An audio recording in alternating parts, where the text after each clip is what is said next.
cooperate for the young. Let us cooperate for our land. Let us resolve to fight together. See we do it right together. Can we do it? Yes, we can. Each man must do his bit. Welcome to another edition of the Public Interest. My name is David Granger, and on this program, we examine issues of interest to Guyanese at home and in the diaspora. And right now, the air is filled with talk about Venezuela, Venezuelan threats, the ICJ, and Guyana's response. To many Guyanese, of course, this is nothing new. This has been going on for 61 years, since 1962. And it is something which is debilitating. It's certainly our biggest foreign policy problem. And apparently it will continue to be for some time to come. But there are many dimensions to this Venezuelan issue. And today we will look at what I call the boys from Puerto Ordaz. Many people don't know where Puerto Ordaz is, but it's along with San Felix. It's a part of eastern Venezuela in the state of Bolivar, and it has become the home of many migrant Guyanese over the last 60 years or so. So it is not a new situation, but it has adopted a very serious complexion because of the sudden interest of the People's Progressive Party, Civic, in extending certain concessions to what I would call the Venezuelan Guyanese. And so let us look at this question of what's happening to these migrants, most of whom come from Puerto Ordaz or San Felix in eastern Venezuela. It's a shadowy group, but it's a significant section of the diaspora. Many people know about Barbados or Brooklyn, but many people don't speak about Puerto Ordaz and San Felix. And maybe it's just because they don't know, or because the government doesn't publish much information about them. As I said, some of the residents, some of these Venezuelan Guyanese, I think we better call it that, have been living there for decades. But many of them are now coming into the country, some of them for the first time. So they can't even be called remigrants, because some of them were born in Venezuela. And some of them are penniless. Well, those of you who know what penny is. Some of them are poor. Most of them are landless. Most of them are homeless. Most of them are clueless about life in Guyana. And this is causing a social problem. Cluelessness, homelessness, landlessness, and pennilessness. And on these thin threads, they hope to rebuild or restart their lives in the land of the birth of their grandparents or forefathers. Most of these Venezuelan Guyanese are actually descendants of Indian Guyanese who migrated there in the 1960s for different reasons. As you know, there was a lot of violence in the 1960s, particularly in 1964. You had the disturbances which were triggered by the People's Progressive Party's hurricane of protest. And many Portuguese went to Toronto and Florida, and many Indians went to eastern Venezuela, Puerto Ordaz and San Felix. Some went to Naikiri in Suriname. But the violence of the 1960s and the PPP hurricane of protest triggered a huge wave of migration. And some of these migrants who went to eastern Venezuela never returned. But now that situation inside Venezuela has changed. People are coming back, or their children are coming back. So you get people with names like Pedro Posada or Carlos, Hardat and so on. But I don't say that disparagingly, but it's a fact they kept their parents' surnames, but some of them have adopted Spanish first names. They speak a form of Spanish. I don't know if you can call it Spanish. It's a sort of mixture of Creolese. They adopted more or less Hispanic culture, dress, food, lifestyle, and they see themselves as Venezuelans. They don't see themselves as Guyanese. Because they don't know which part of Guyanese they come from, and that is what is causing a resettlement problem. Some of the older migrants in Puerto Ordaz, I understand, have built their own mandir, and from time to time they go out and play cricket. They organize their own cricket matches, which they are accustomed to in the land of their birth. It seems, my friends, that the Venezuelan Guyanese population is concentrated around Puerto Ordaz and San Felix, which are apparently outskirts of the city of Guayana, Ciudad Guayana. So you can see how the confusion comes because Venezuelan city is called Guayana and our country is called Guyana. Uh, we don't know the number of Venezuelan Guyanese. Sometimes we hear estimates of about 40,000, sometimes 54,000, sometimes as high as 80,000. But what is apparent is that many of them do not have legal right to be in Venezuela. Birth registration, and some of them skip birth registration. Birth registration should legally establish the place of birth, proof of your age, and also your identity, your parental affiliation, your nationality, because everybody doesn't come from Guyana. There are people from different parts of the continent. So it is a huge mistake if a child is not properly registered at birth. And it means the child may not be entitled to protection or prevention of being deemed as stateless. One of the worst things which can happen to you in the Caribbean is to be stateless. It means that no government, no country, no ambassador, no consul will accept responsibility for you if you're stateless. And this has been the plight of many, many Haitians, but that's another matter. My friends, most migrants in eastern Venezuela, most of these Venezuelan Guyanese, as I call them, are not in a good place. Some of them might have become rich and settled, but it seems that the majority are not in a good place. Some of them live in barrios, what the Venezuelans call barrios. These are slums, basically. And those slums, those barrios are associated with crime and prostitution, drug trafficking, and so on. Most of the Venezuelan Guyanese have working class origins.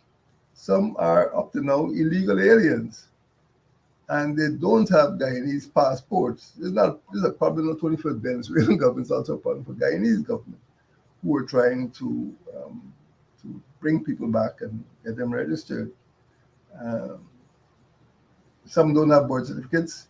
And although the Venezuelan government has an organization, institution called Administrative Service of Identification, Migration, and Aliens, the Venezuelan acronym is SAIME.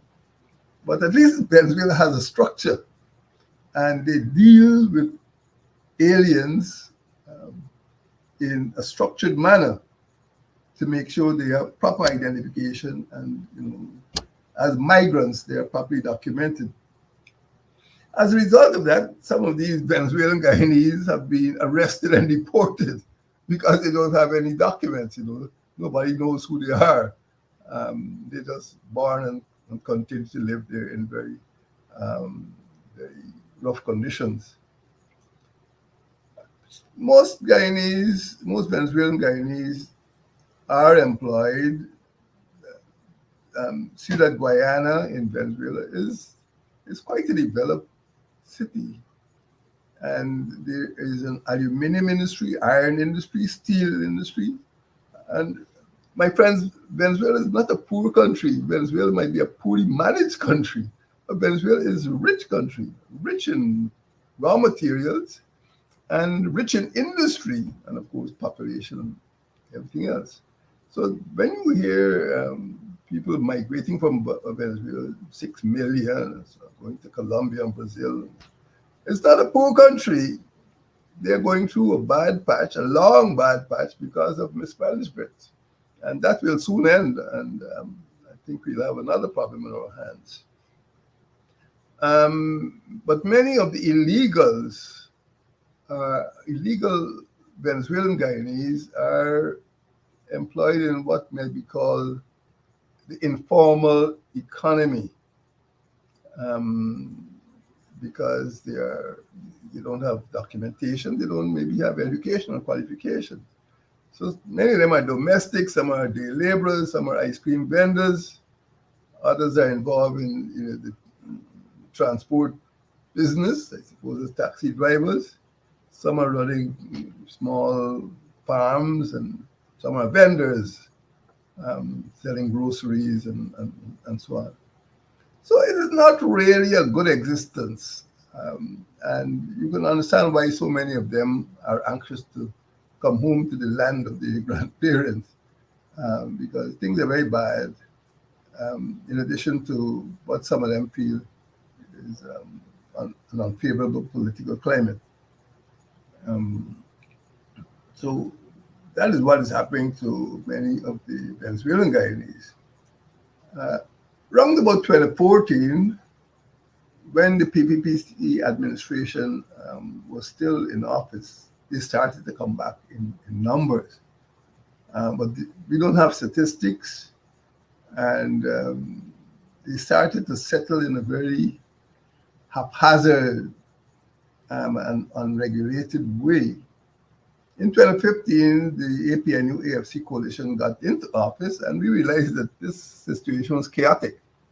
And we created a Department of Citizenship, and a minister was appointed. A minister attended cabinet meetings. So this was not ad hoc arrangement. We knew we inherited the problem from the PPPC administration, and we started to fix the problem of chaotic migration.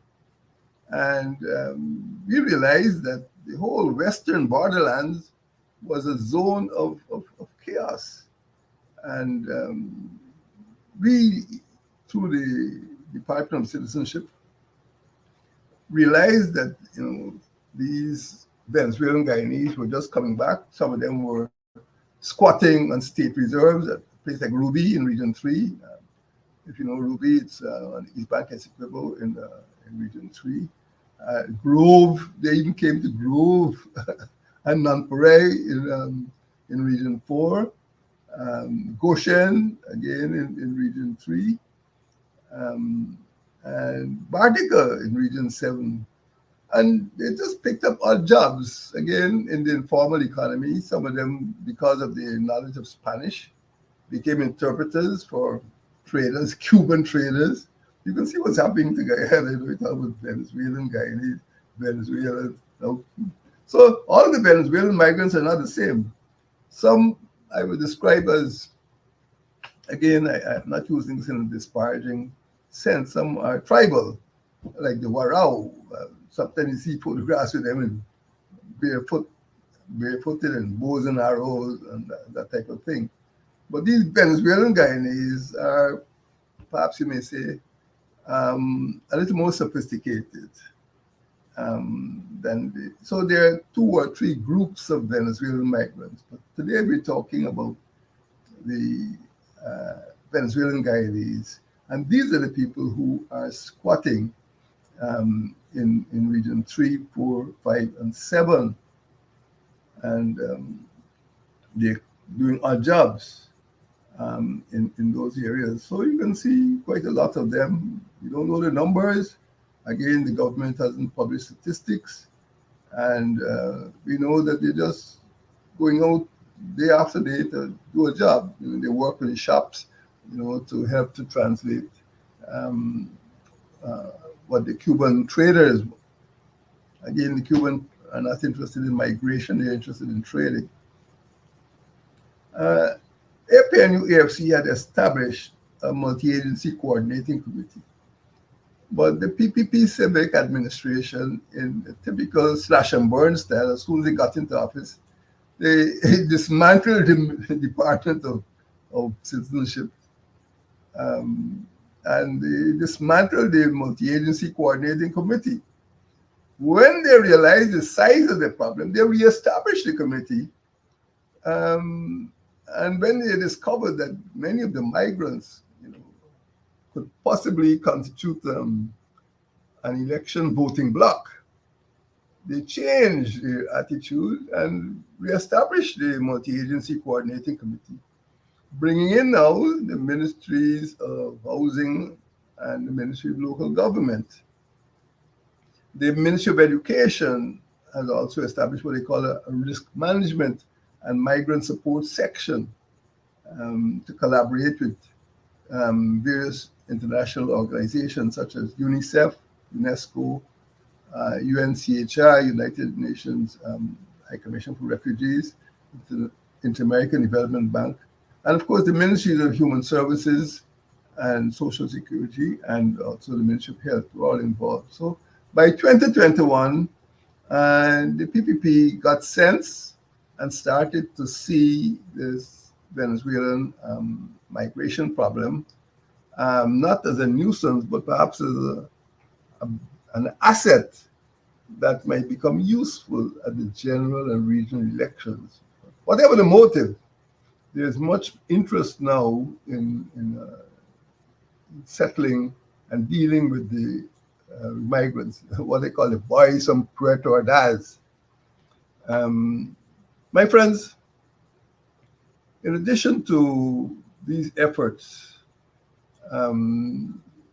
we have seen in the news that the government intends to establish a migrant regime that is a bundle, a package of concessions and incentives to ensure that these Venezuelan Guyanese are registered, that their children are registered, and also to enable them to get a vehicle of a certain class and cost, duty-free, of course, and to provide assistance for getting birth and marriage certificates and so on.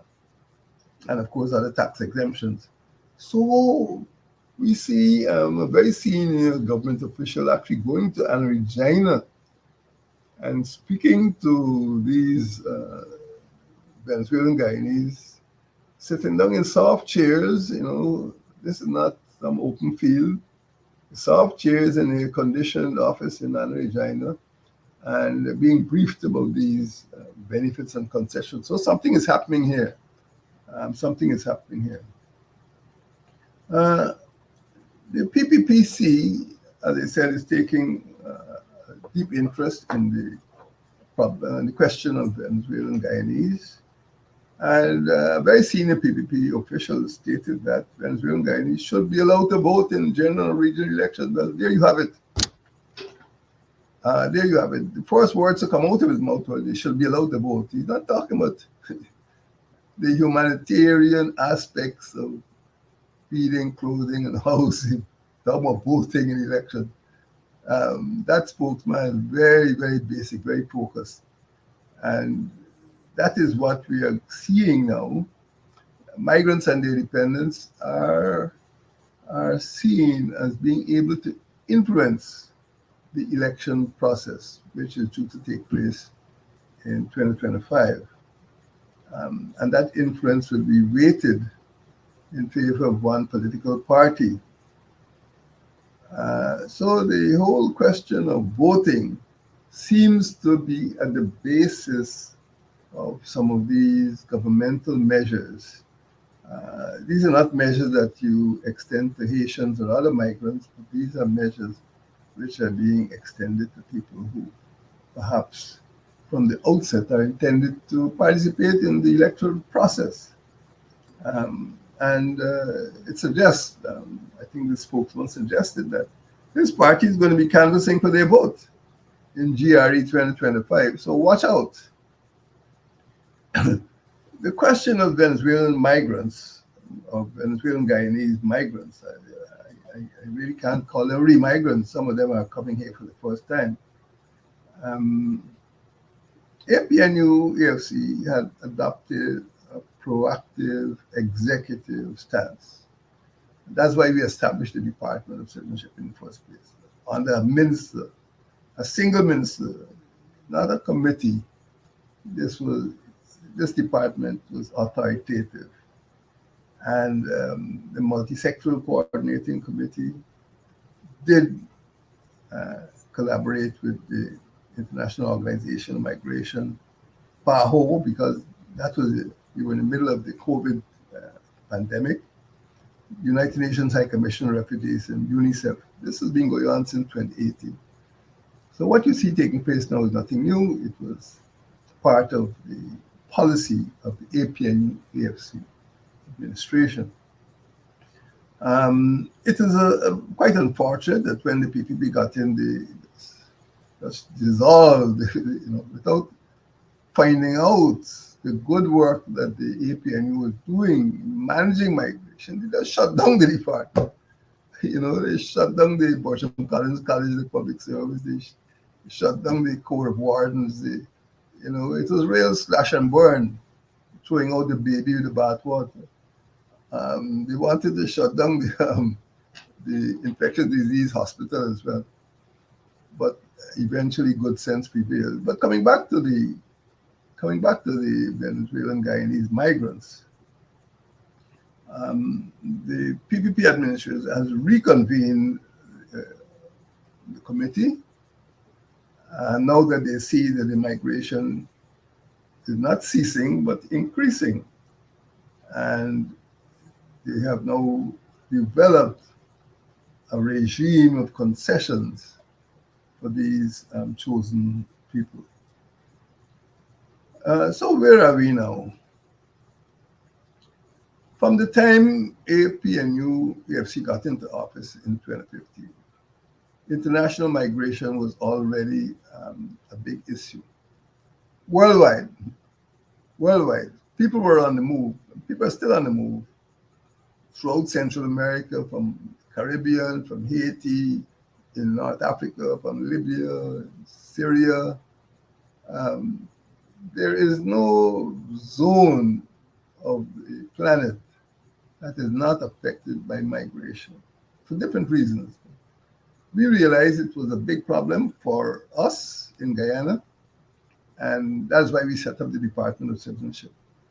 I think the PPP is hesitant to do that again, but right now, I cannot say that the institutional arrangements for managing migration are adequate, and that's why they've selected a bit of the migrant population to extend these concessions. What we need in this country now is a national migration strategy, and we need legislation to deal with all migrants, not just Venezuelan Guyanese, but we want to deal with Africans. Because people come here from Africa, Ghana, Nigeria. People come here from Asia, particularly Bangladesh, and some from India. Some Cubans come here, many Haitians come, and you know how the government behaved when the Haitians came. They found 12 Haitians, and they became, they became very angry and had to try to expel those Haitians. The High Court had to give a ruling. But 12 Haitians, seem to have stirred the anger of the PPP administration. But now that we have 40,000 Venezuelans, they don't seem to be so angry anymore. So we need to have proper legislation so that migration strategy is understood by all Guyanese. It's not a secret. It's not something that's designed for one group of people, but other people want to migrate to Guyana. Let's have an open door policy and let all migrants, whether they're coming from Africa, Asia, or the Caribbean, I think they should be able to benefit from a single migration strategy. The second thing I would recommend, um, maybe even as a short-term solution, is that there be some zone, a migrant reception and resettlement zone, to stop people just drifting and living on the seashore, setting up shacks, and on the banks of the rivers, squatting in informal settlements. I think the government needs to protect the local population by ensuring that they're not exposed to migration by huge numbers of people who are clueless, homeless, penniless, and need, the protection of. You can't continue feeding these people forever. You have to put them in a place where they can feed themselves. They want to grow sweet potato and cassava, but they can't live out of hampers.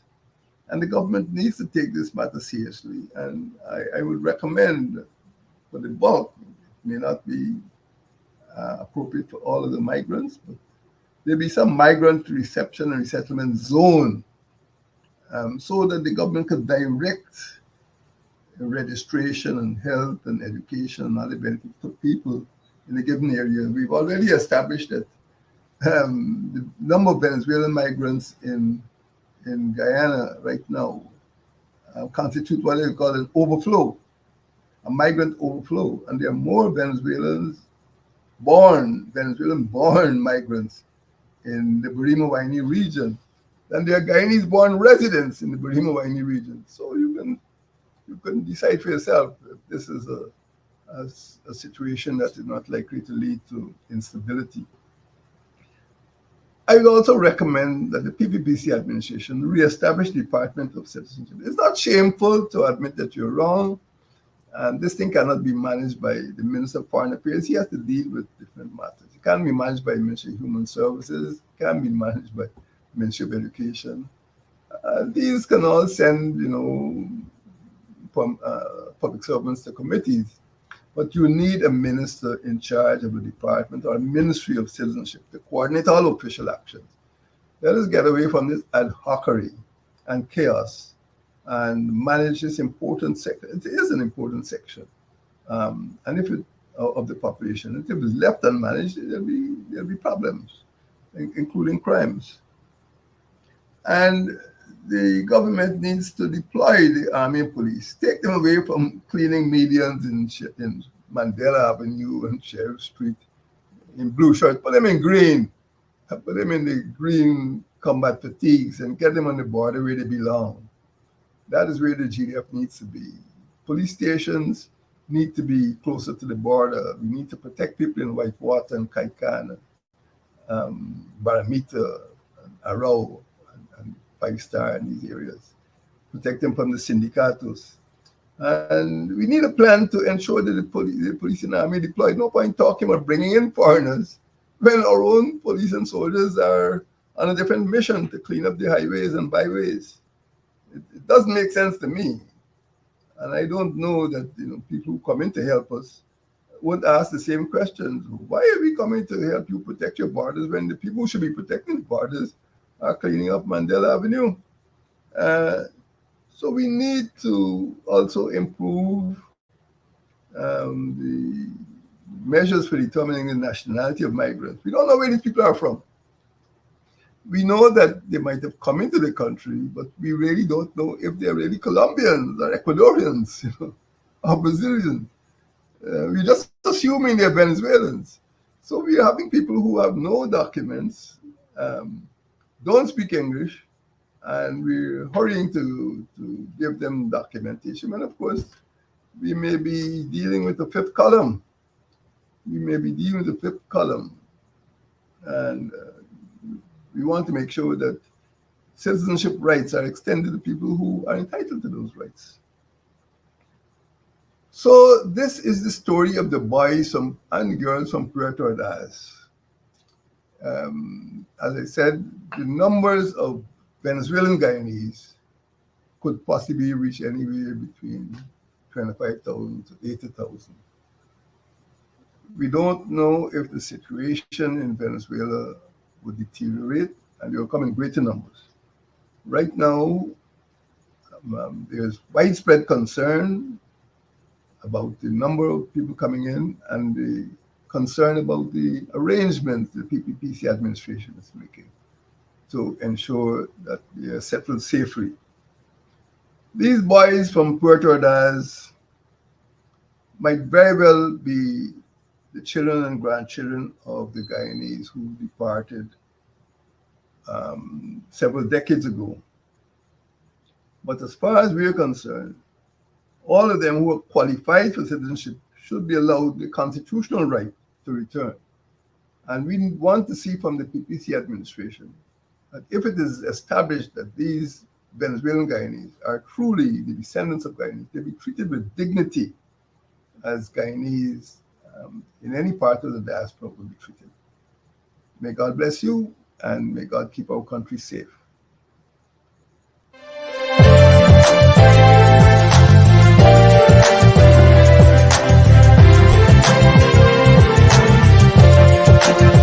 Let us go